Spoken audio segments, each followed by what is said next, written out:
Film के शुरू में दिखाते हैं कि धरती पर बड़े बड़े टाइटन्स ने हमला कर दिया, जिसके नतीजे में धरती की लगभग सारी आबादी खत्म हो जाती है और जो लोग बच जाते हैं वो खुद को बचाने के लिए ऊंची ऊंची दीवारें खड़ी कर लेते हैं ताकि टाइटन्स दीवार के दूसरी तरफ ना आ पाए। और इसी तरह कई साल बीत जाते हैं और 100 साल बाद दिखाया जाता है कि लोग टाइटन्स को भूल चुके हैं, लेकिन आज भी दीवारों की दूसरी तरफ जाने की इजाजत किसी को भी नहीं है। और दीवार के अंदर रहने वाले जो लोग हैं उनको 3 सेक्टर्स में बांट दिया गया है। सबसे पहले आता है सेक्टर 1, जिसमें बहुत अमीर तबका रहता है जो इस पूरे के पूरे शहर पर राज करता है। दूसरे सेक्टर में इंडस्ट्रियल रहते हैं जहां बड़ी बड़ी फैक्ट्रीज हैं।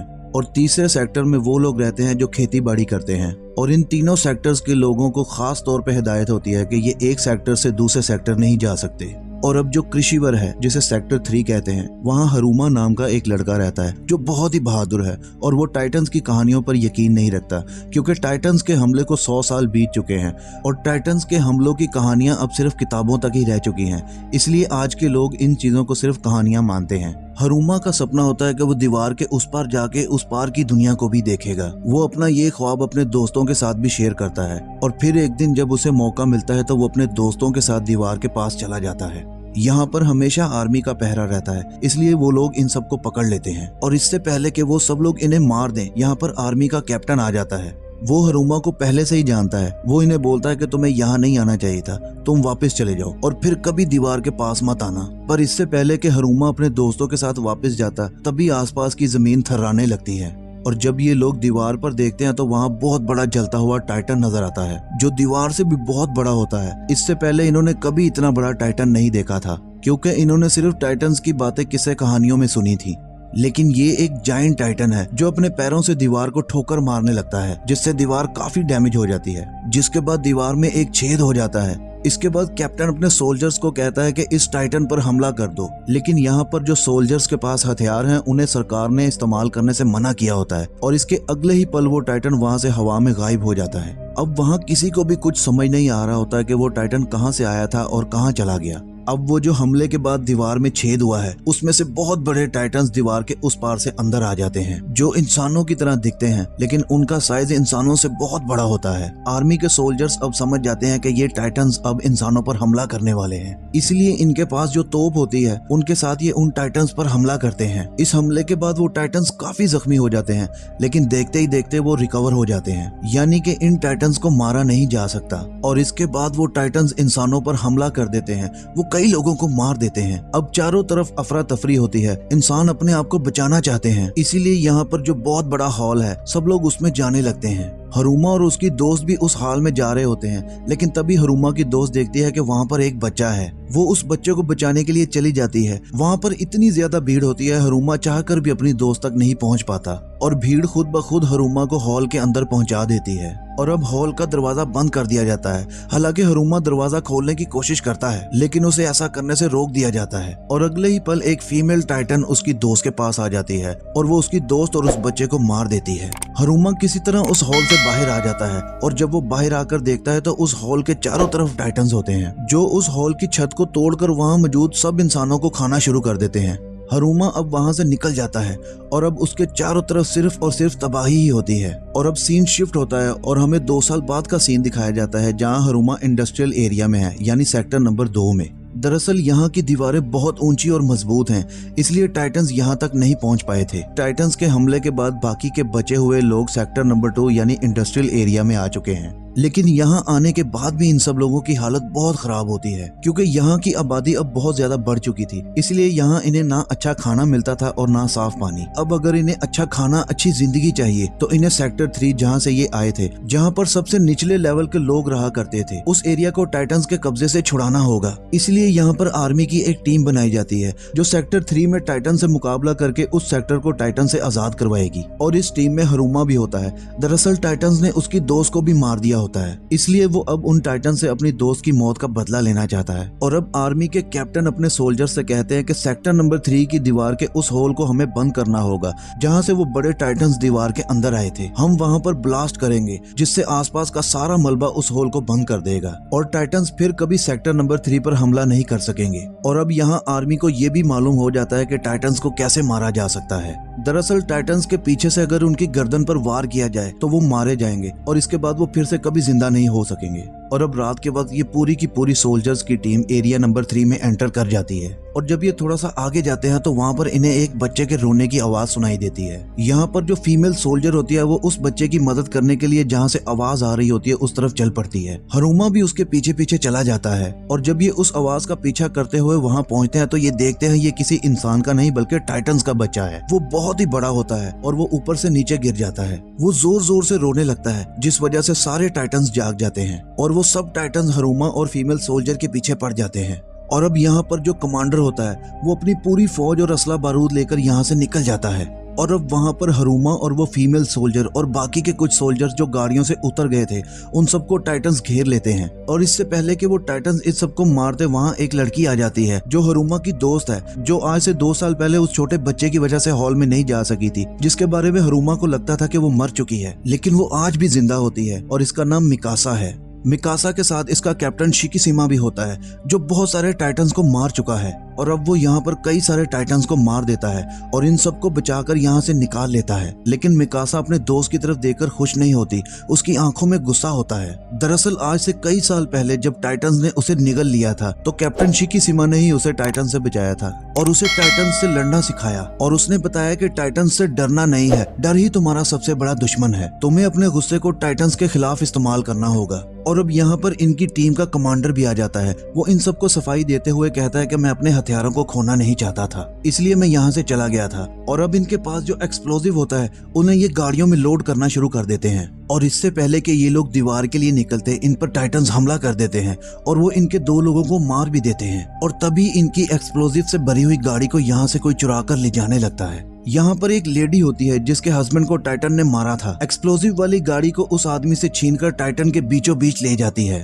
और इसके बाद एक बहुत बड़ा धमाका होता है जिसमें बहुत सारे टाइटन्स जख्मी हो जाते हैं, लेकिन देखते ही देखते वो लोग रिकवर हो जाते हैं क्योंकि टाइटन्स को सिर्फ उनकी गर्दन पर ही वार करके मारा जा सकता है। और अब कमांडर देखता है कि पूरा का पूरा एक्सप्लोजिव अब खत्म हो चुका है, इसलिए वो यहाँ से निकल जाता है और बाकी बचे लोगों को टाइटन्स अब चारों तरफ से घेर लेते हैं। और तभी हरुमा को कैप्टन शिकिशिमा की बात याद आती है कि अपने डर और गुस्से को टाइटन्स के खिलाफ इस्तेमाल करना होगा, ना कि उनसे डरना होगा, तभी उन्हें मारा जा सकता है। वो अपने गुस्से का इस्तेमाल करता हुआ टाइटन्स पर हमला कर देता है और इस हमले में वो कई टाइटन्स को मार भी देता है। और तभी उस पर एक टाइटन हमला कर देता है जिसमें उसकी एक टांग कट जाती है। वहीं दूसरी तरफ एक टाइटन हरुमा के दोस्त को पकड़ लेता है और अपने मुंह में डाल लेता है, पर इससे पहले कि टाइटन उसे निगलता, हरुमा टांग कट जाने के बाद भी उठता है और उस टाइटन पर हमला करने के लिए किसी तरह अपने दोस्त तक पहुंच जाता है। जिसे टाइटन निगलने वाला होता है वो अपने दोस्त को उस टाइटन के मुंह से निकाल देता है और वो खुद टाइटन के मुंह में आ जाता है और इसके बाद वो अपना एक हाथ भी खो देता है और वो टाइटन उससे निकल जाता है।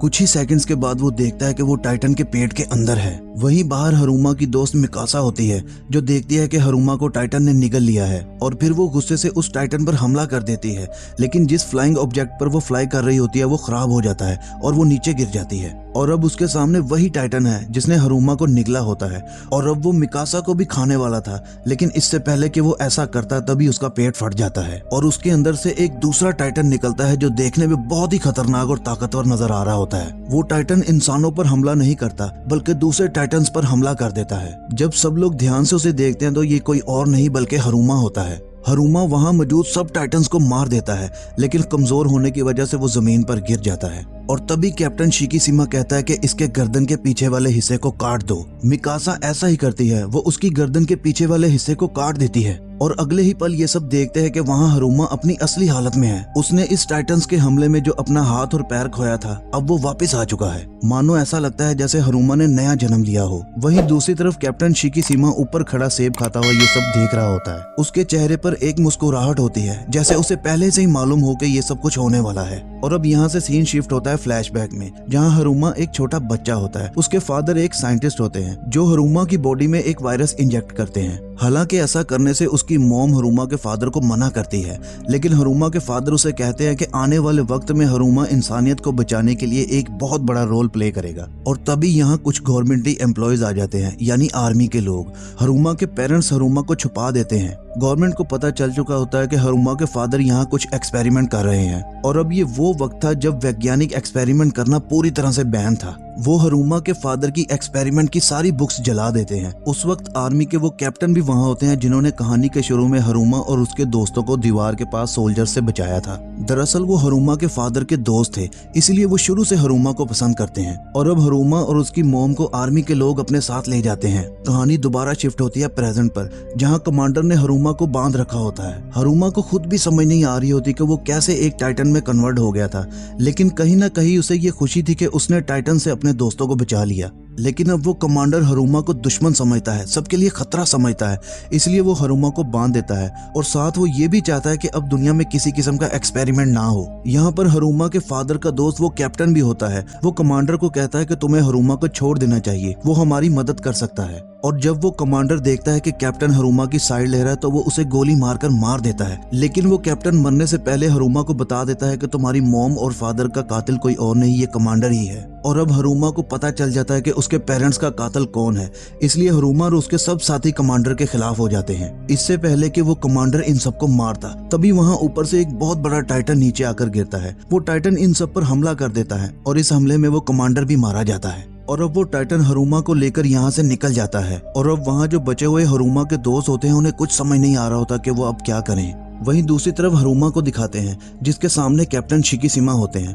वो हरुमा को बताता है कि टाइटन्स को किसी और ने नहीं बल्कि इंसानों ने ही बनाया है और वो बताता है कि तुम्हारे फादर ही वो साइंटिस्ट थे जिन्होंने ये एक्सपेरिमेंट किया था। दरअसल वो आर्मी के लिए एक बहुत ही खतरनाक जैविक हथियार बना रहे थे, लेकिन उन जैविक हथियारों को वो कंट्रोल नहीं कर पाए और वो वायरस बहुत जल्द दुनिया में फैल गया, जिससे इंसान टाइटन्स में बदल गए और उन्होंने इंसानों के ऊपर ही हमला कर दिया और उन्हें खाना शुरू कर दिया। शिकिशिमा ने ये भी बताया कि तुम्हारे फादर टाइटन्स को खत्म करना चाहते थे, इसके लिए उन्होंने बहुत सारे एक्सपेरिमेंट्स भी किए और एक वैक्सीन भी बनाई जिसे उन्होंने तुम्हारी बॉडी में इंजेक्ट भी किया था। लेकिन इससे पहले कि वो अपने एक्सपेरिमेंट को कंप्लीट करते और सारी दुनिया से टाइटन्स को खत्म करते, उन्हें मारकर उनका एक्सपेरिमेंट बीच में ही रोक दिया गया। लेकिन जो वैक्सीन तुम्हारे फादर ने तुम्हें इंजेक्ट की थी, उसकी वजह से तुम उन सब टाइटन्स का मुकाबला कर सकते हो और तुम किसी भी वक्त टाइटन में बदल सकते हो। और मैं ये बात हमेशा से जानता था। मैं इस गवर्नमेंट के बहुत खिलाफ हूँ क्योंकि ये लोग बहुत डरपोक हैं। ये उन टाइटन्स का मुकाबला करने की बजाय बहुत बड़ी बड़ी दीवारों के पीछे हमेशा के लिए छुपना चाहते हैं, जबकि मैं टाइटन्स को मारकर दुनिया को इनसे आजाद करना चाहता हूँ। हरुमा को उसकी बात सही लगती है, इसलिए वो उसका साथ देने के लिए राजी हो जाता है।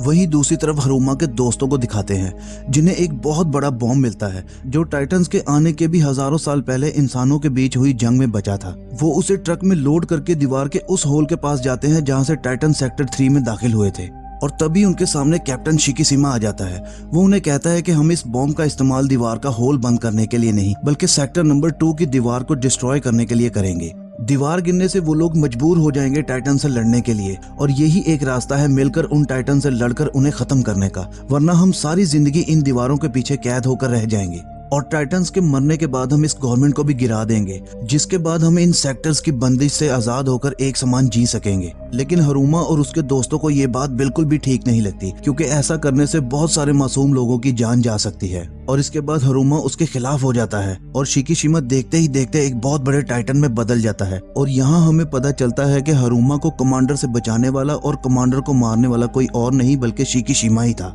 और अब यहाँ पर शिकिशिमा जो टाइटन बन चुका है उसे रोकने के लिए हरुमा भी टाइटन बन जाता है और अब इन दोनों टाइटन्स में बहुत घमासान फाइट होती है। लेकिन शिकिशिमा हरुमा से बहुत ज्यादा ताकतवर और स्ट्रॉन्ग होता है, इसीलिए वो हरुमा पर हावी हो जाता है। लेकिन हरुमा भी उससे हार नहीं मानता, उसका पूरा मुकाबला करता है और इस सब फाइट के आखिर में वो शिकिशिमा को हरा देता है। और इसके बाद जो उनके पास बॉम्ब होता है उसे हरुमा उठाकर दीवार के उस होल में लगा देता है जहाँ उन्हें लगाना चाहिए था। और तभी हम दीवार के ऊपर कमांडर को खड़ा देखते हैं जो अभी भी जिंदा होता है। और यहाँ हमें पता चलता है कि कहानी के शुरू में जो बहुत बड़ा जायंट टाइटन दीवार को तोड़ रहा था वो कोई और नहीं बल्कि कमांडर ही था। दरअसल कमांडर चाहता है कि इंसान हमेशा टाइटन से डर कर ही रहे, वो उनका खात्मा नहीं करना चाहता। और अब वो कमांडर पर तीर से हमला करते हैं जिसके बाद कमांडर फिर से एक जायंट टाइटन में बदल जाता है। लेकिन हरुमा चाहकर भी उस जायंट टाइटन का अकेले मुकाबला नहीं कर सकता, इसलिए शिकिशिमा भी उसका साथ देने के लिए आ जाता है और अब ये दोनों मिलकर उस जायंट टाइटन का मुकाबला करते हैं। और इसी लड़ाई के बीच हरुमा वो बॉम्ब उठाकर कमांडर जो अभी बहुत बड़ा जायंट टाइटन बन चुका है उसके मुंह में डाल देता है और उस बॉम्ब के ब्लास्ट होने पर ना सिर्फ कैप्टन का खात्मा होता है बल्कि दीवार के कुछ हिस्से टूटने से और टाइटन के मलबे से वो छेद बंद हो जाते हैं जहाँ से सेक्टर 3 में वो जायंट टाइटन्स आया करते थे। यानी कि अब ये जगह पहले की तरह पूरी तरह सेफ हो चुकी थी। वहीं दूसरी तरफ हरुमा और मिकासा को दिखाया जाता है जो दीवार के ऊपर खड़े होते हैं। जैसा कि हरुमा का हमेशा की तरह सपना था, वो दीवार के ऊपर खड़ा होकर दूसरी तरफ की दुनिया को देखना चाहता था और यहाँ से इन्हें बहुत बड़ा समुंदर नजर आता है। इन दोनों ने जिंदगी में पहली दफा समुंदर को देखा होता है, जिसे देखकर हरुमा और मिकासा बहुत खुश हो जाते हैं और इसी के साथ ये फिल्म यहाँ पर खत्म हो जाती है।